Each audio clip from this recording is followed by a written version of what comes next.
Subscribe कीजिए इतिहास बोध चैनल को और प्रेस करें बेल आइकन। पाइए सबसे पहले educational videos. Hello everyone, welcome to our channel Itihas बोध।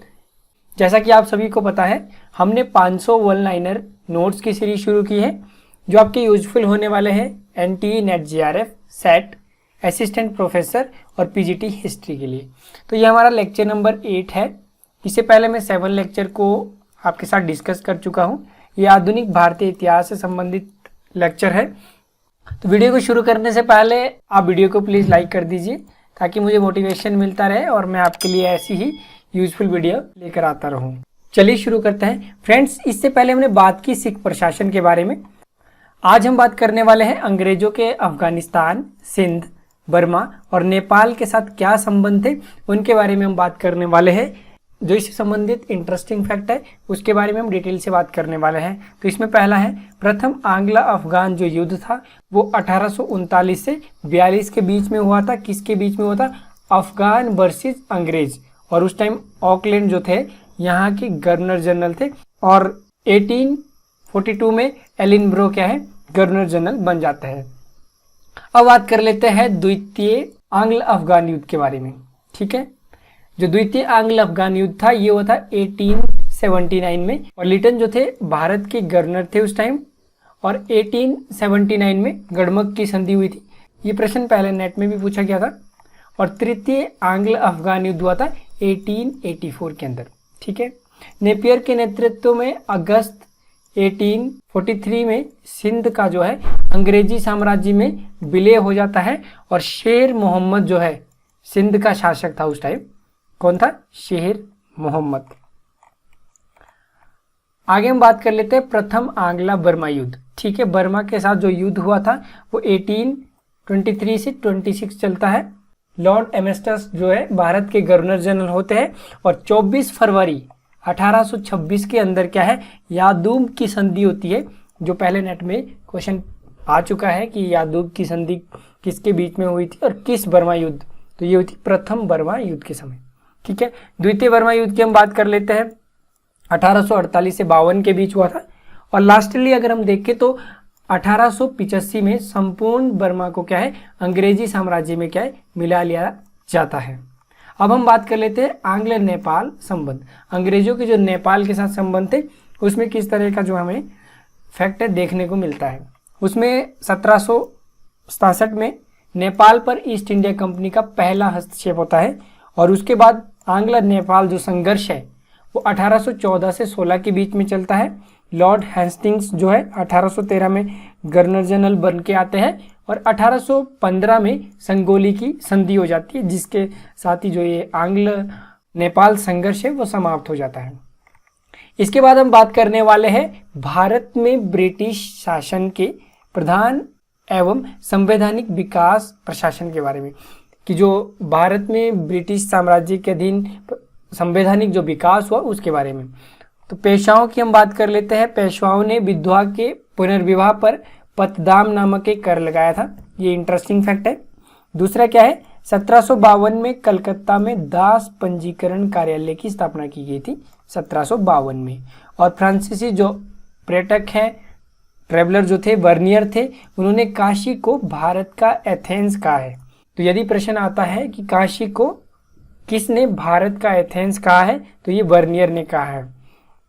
अगला जो इंटरेस्टिंग जो हमारा फैक्ट है वो है लॉर्ड कॉर्नवालिस के प्रशासनिक सुधार। इसके बारे में हम डिटेल से डिस्कस करने वाले हैं कि जो लॉर्ड कॉर्नवालिस था उन्होंने किस प्रकार के प्रशासनिक सुधार भारत के अंदर किए। तो इसमें सबसे ऊपर क्या होता था, 5000 से जो अधिक के मामले थे, ठीक है, 5000 रुपये से जो अधिक के मामले थे वो कौन देखता था? सपरिषद सम्राट जो था, ठीक है, सम्राट इन काउंसिल जो होता था वो 5000 से अधिक के मामले के अंदर इंटरफेयर करता था। और उसके नीचे कौन सी जो अदालत थी वो थी 1000 से अधिक के मामले जो देखती थी। जो 1000 से ऊपर के मामले होते थे वो देखता था सदर दीवानी अदालत जो कलकत्ता के अंदर था। और गवर्नर जनरल परिषद के इसके सदस्य थे। जो गवर्नर जनरल परिषद थी इसके सदस्य वो थे। और जो 1000 तक के मामले थे उसके लिए 4 जो है प्रांतीय न्यायालय ठीक है, प्रिंसली स्टेट जो है इनकी स्थापना की गई थी। 1000 तक के मामले ये देखते थे, जिनमें कलकत्ता, ढाका, मुर्शिदाबाद और पटना, ये क्या है 4 प्रांतीय न्यायालय की स्थापना की गई थी। तो कई बार प्रश्न आता है कि कौन से वो 4 प्रांतीय न्यायालय थे जो लॉर्ड कॉर्नवालिस के प्रशासन में थे।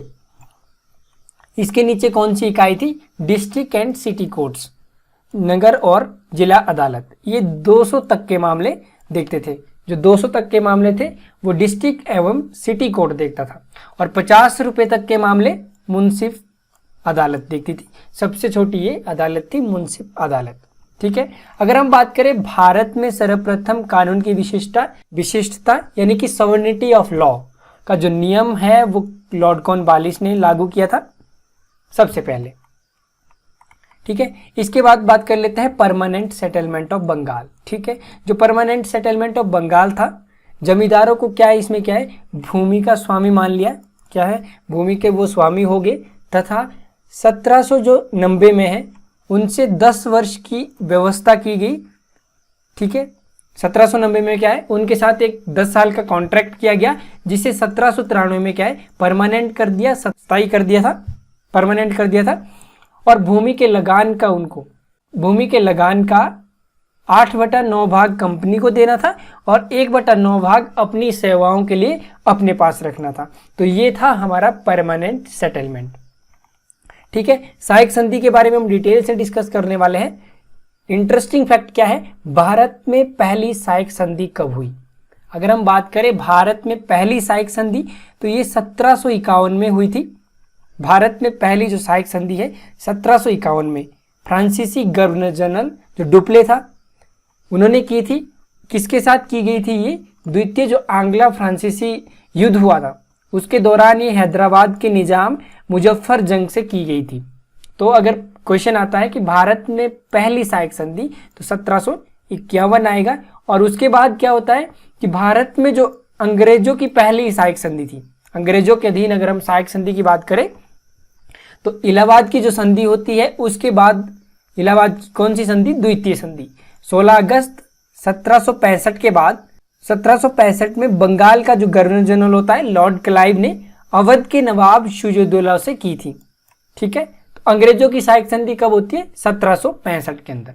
ठीक है, और सहायक संधि का जो एक विस्तृत रूप हमें देखने को मिलता है, विकसित रूप, भारत में सहायक संधि का विकसित स्वरूप जो है गवर्नर जनरल बेल्जली के साथ, बेल्जली के काल में सितंबर 1798 में हैदराबाद के जो निजाम होते हैं आशिक सिद्दीकी आसफ जहां द्वितीय के साथ की गई थी ये संधि 1798 में।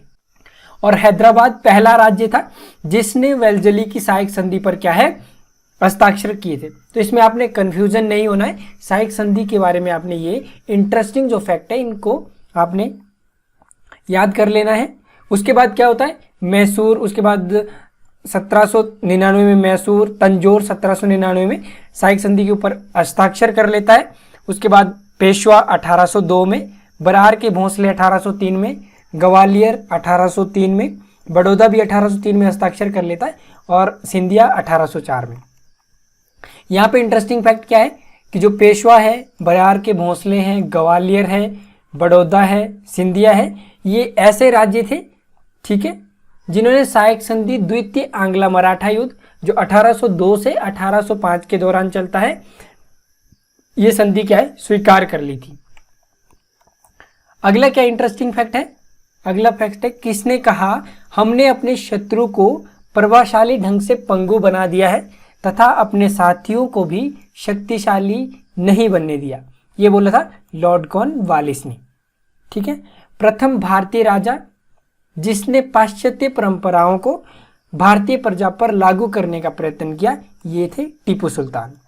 तो फ्रेंड्स, आज हमने आधुनिक भारतीय इतिहास के 300 वन लाइनर नोट्स को कंप्लीट कर लिया है और इसका जो पीडीएफ है मैं आज ही ऑनलाइन स्टोर पर डाल दूंगा www.instamojo.com/इतिहास बोध पर। वहां से आप डाउनलोड कर सकते हैं इसका पीडीएफ फाइल अगर आपको चाहिए। सब्सक्राइब कीजिए इतिहास बोध चैनल को और प्रेस करें बेल आइकन, पाइए सबसे पहले एजुकेशनल वीडियोज।